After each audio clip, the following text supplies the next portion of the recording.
J'aimerais remercier Mme Lamar et M. Lisée pour avoir organisé, leur appui en cette journée internationale des personnes handicapées. Je suis président du conseil d'administration d'Exequo, un organisme qui sert pour la promotion et la défense des droits des personnes en situation de handicap. Nous militons beaucoup pour l'accessibilité universelle sans détour pour les personnes, pour tout le monde. Aujourd'hui, nous sommes ici pour... Bon, en premier lieu, excusez-moi. En premier lieu, Exequo, au mois de mars, a lancé la campagne « Les casseroles surchauffent ».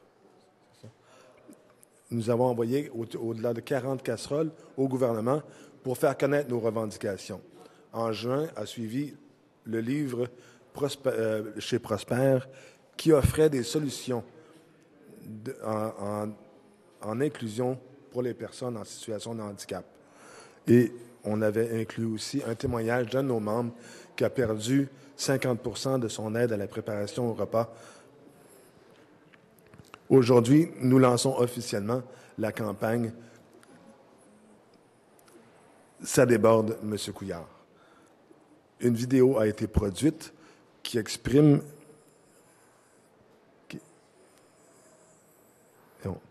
Une vidéo, excusez-moi, de sensibilisation a été produite. Nous souhaiterions que les membres de l'opposition, des syndicats et tout le monde aient consulté la vidéo et la partagent sur les réseaux sociaux pour que ça devienne viral. La vidéo a pour objectif de dénoncer les frais accessoires qui affectent tout le monde, mais surtout les personnes en situation de handicap. Selon le protecteur du citoyen, cette mesure affecte surtout les personnes vulnérables et surtout les personnes à bas revenus. Et puis, selon l'Institut la statistique du Québec, plus de 50% des personnes en situation de handicap vivent avec 15 000 $ et moins par année. Quand on regarde le site de la FMOQ, les frais accessoires touchent surtout les personnes en situation de handicap. Nous dénonçons l'effet aussi domino de l'austérité et à l'atteinte à la dignité des personnes en situation de handicap. La diminution de la qualité des appareils de suppléants à la déficience, selon les nouvelles directives de la RAMQ. Oui, en effet, je vais prendre le relais, Alexandra Damour. Donc, en effet, dernièrement, la RAMQ a adopté des nouvelles directives et l'a envoyé dans le réseau de la santé. Donc, en septembre, le 1er septembre dernier, ces directives-là sont arrivées. C'est des directives sur la facturation des coussins et des aides à la mobilité et des aides à la posture. Concrètement, sur le terrain, qu'est-ce que ça fait, ces directives-là? C'est qu'il y a une augmentation de la bureaucratie. Donc, les spécialistes de la santé voient moins de personnes, peuvent moins ajuster, en fait, les aides à la posture, les aides techniques. Et donc, il y a une spécialiste qui est venue nous voir et qui nous a dénoncé le fait que maintenant, par semaine, au lieu de voir une vingtaine de personnes, elle voyait maintenant seulement 1 à 2 personnes parce qu'elle avait trop de bureaucratie à faire. Donc, trop de formulaires d'exemption. Donc, avec ces nouvelles directives de facturation, la RAMQ fait en sorte de payer seulement qu'est-ce qui est de bas ou de moyenne gamme. Donc, seulement les coussins ou les aides techniques à la posture qui sont bas ou moyenne gamme. Maintenant, si on veut utiliser quelque chose qui répond plus aux besoins de la personne, c'est-à-dire du plus haut de gamme, eh bien, il faut absolument justifier par des nombreux formulaires. Et puis, d'ailleurs, je sais que Martin, pour toi, si ça arrivait que tu avais un coussin, par exemple, qui serait pas ajusté à ta condition, bien, j'imagine que ça pourrait être catastrophique. En effet, si je n'avais pas un coussin de qualité, dans ma situation, je suis dans une position assise dans mon fauteuil et ça causerait un effet pervers, ça causerait beaucoup de plaies de pression Donc, beaucoup de douleurs, d'aller voir le médecin, attendre l'infirmière, des risques d'infection, etc., etc. Donc, la qualité de ma vie s'en va diminuer. Donc, les conséquences de ces nouvelles directives-là, il faut les dénoncer. C'est un effet domino également de l'austérité. Non seulement maintenant, bon, avec les frais accessoires, comme Martin le disait, les personnes en situation de handicap sont les plus visées. Et puis là, en plus, on a des directives de la RAMQ qui diminuent la qualité des aides à la posture. On augmente les risques de bris des fauteuils, des aides à la posture. On augmente le nombre de réparations. On augmente les risques de plaies. On diminue la prévention. On augmente le fait que les gens vont être moins confortables dans leurs aides à la mobilité, en fait, dans leur façon de se déplacer.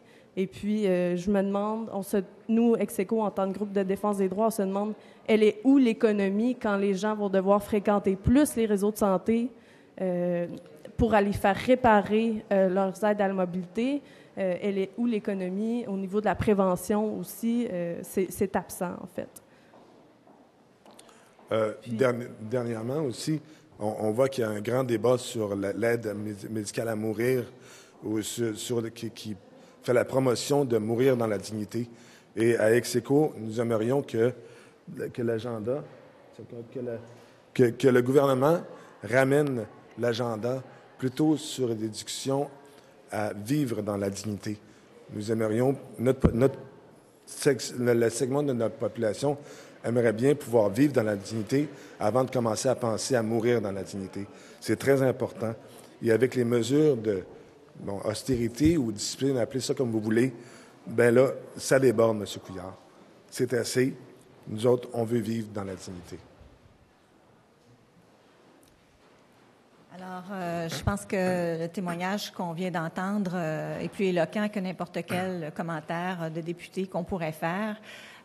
Monsieur Junot, Madame Damour, je vous remercie d'être ici aujourd'hui, d'apporter le témoignage et vraiment de parler au nom aussi de toutes les personnes qui sont en situation de handicap.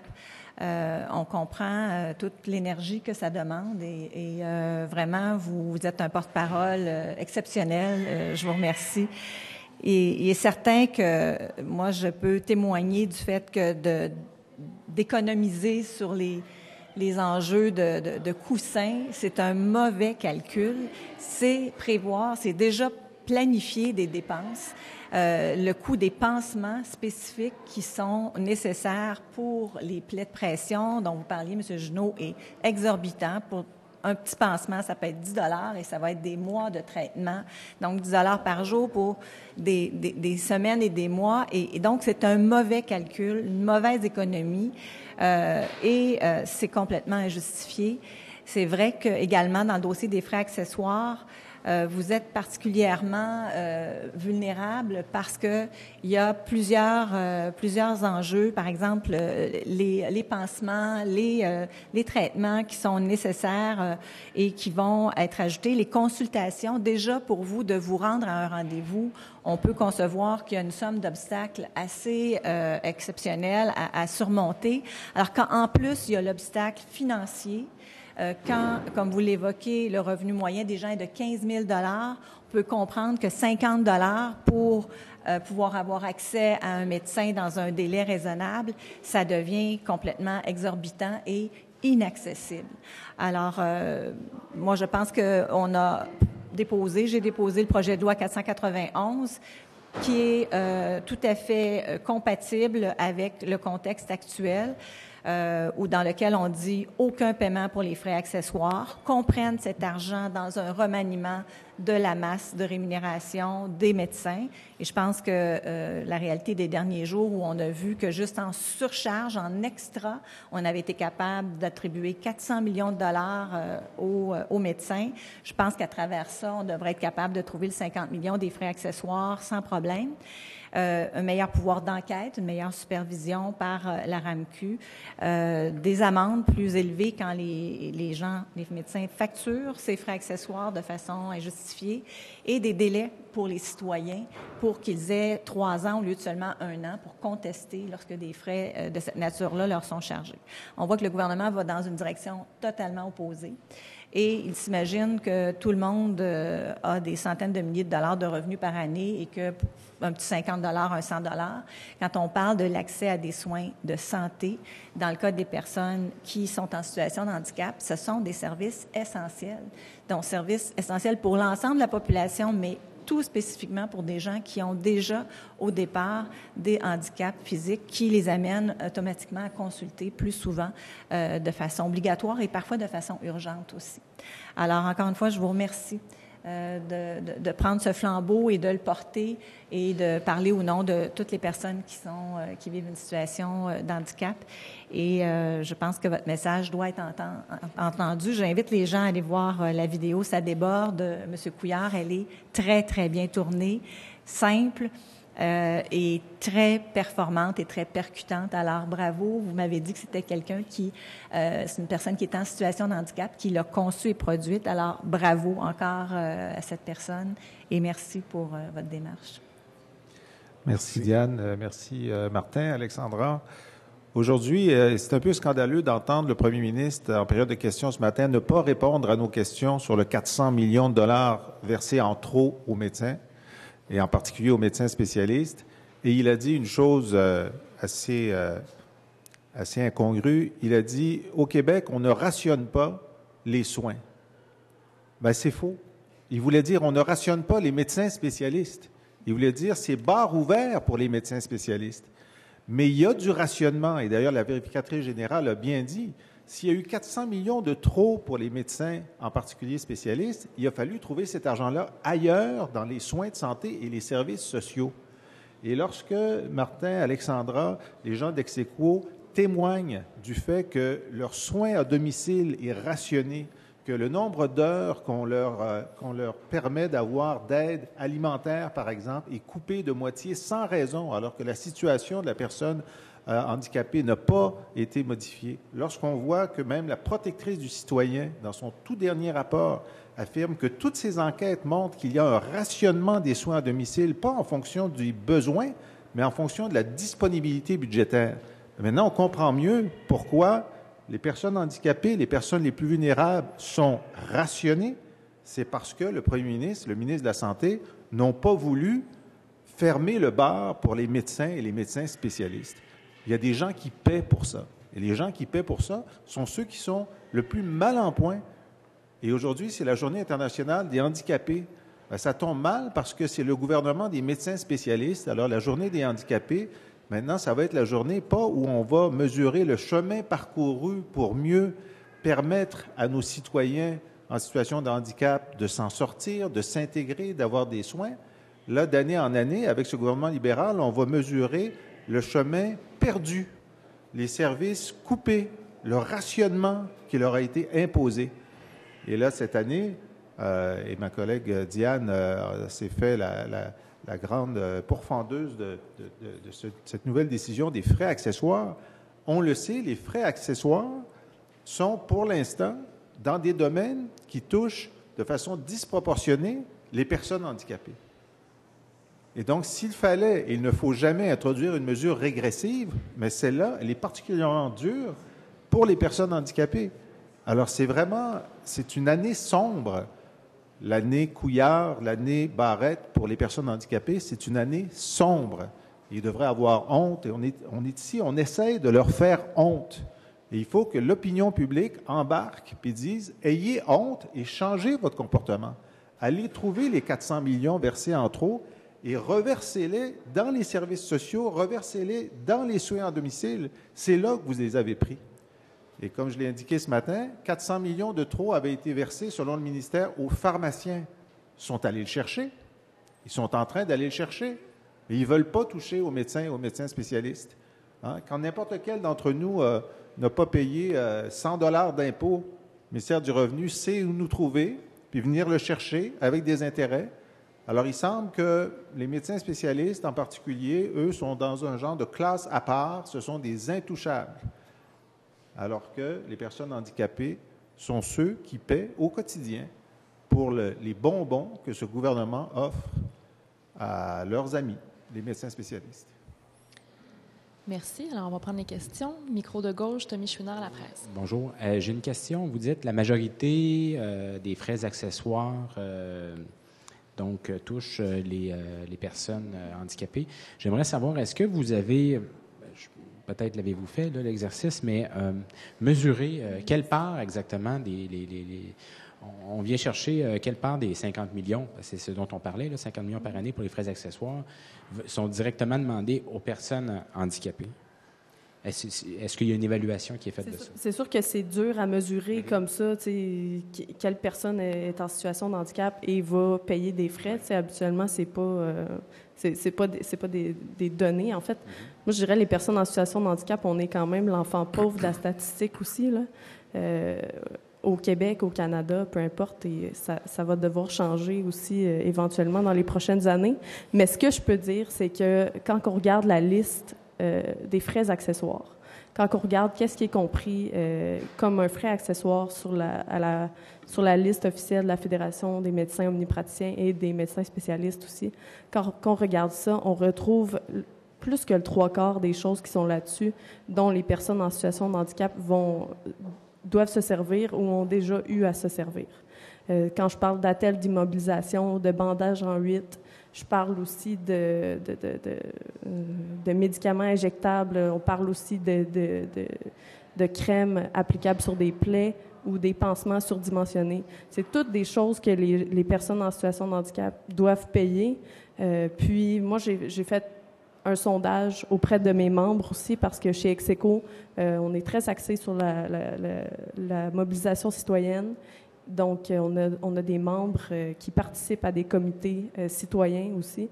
Et puis, on a un comité santé-services sociaux que je coordonne. Et sur les 26 personnes qui font partie de ce comité santé-services sociaux-là, qui sont tous des personnes en situation de handicap, tout le monde a dû payer des frais accessoires comme ça. Tout le monde a eu recours soit à des pansements surdimensionnés ou à des crèmes analgésiques ou des choses comme ça. Donc, de dire un montant, c'est difficile, mais je peux dire que toutes les personnes en situation de handicap ont déjà été touchées. C'est aussi le constat de la protectrice du citoyen. Dans son rapport spécifique sur les frais accessoires, elle mentionne cette disproportion d'impact. Et elle dit, la première mesure à prendre, c'est l'éradication des frais accessoires. On se rend compte qu'avec un revenu de 15 000 $ par année, il n'y en a pas de jeu. Il n'y en a vraiment pas. Il n'y a pas assez même pour payer un loyer puis l'épicerie. Alors, des montants que le ministre semble considérer comme banals sont des montants qui vraiment font la différence entre dire est-ce que je vais y aller à la clinique médicale, est-ce que je vais aller à mon rendez-vous ou je n'irai pas. Alors, on génère des problèmes de santé beaucoup plus graves chez les personnes et, en plus, on génère des coûts supplémentaires. Et économiser sur des équipements qui ne sont pas l'équipement adapté. On ne parle pas d'équipement luxueux, on parle du meilleur équipement adapté pour une personne. Bien, c'est sûr qu'il y a une question de confort. Quand on est dans une chaise toute une journée, on peut très bien comprendre si on s'assoyait tous assis toute une journée, là, sans être capable de bouger du tout, même pas se retourner un tout petit peu, on verrait que ce serait pas long qu'on sentirait toutes les parties de notre corps. Bien, c'est ce qu'on impose, ce que la maladie impose aux personnes en situation de handicap, et on voudrait qu'ils se contentent d'un petit coussin mou plutôt que d'un coussin qui est adapté, qui va les protéger, qui va éviter des plaies de pression, parce qu'ils sont très vulnérables aux plaies de pression. Ils sont des gens qui fonctionnent dans la société avec ces moyens de se déplacer là, et qu'on voudrait encore plus restreindre dans leurs activités, dans leurs déplacements, si on les équipe pas avec les fournitures qui sont essentielles. Et là, c'est vraiment ça, c'est qu'on arrive dans des services essentiels. Et c'est ça que le gouvernement ne comprend pas. On est dans des services et des fournitures essentielles, des soins et services essentiels pour ces gens-là. Et pas capable, c'est des coupes paramétriques qui tiennent pas compte du tout du niveau de vulnérabilité ou des besoins spécifiques aux personnes. Merci. Merci beaucoup.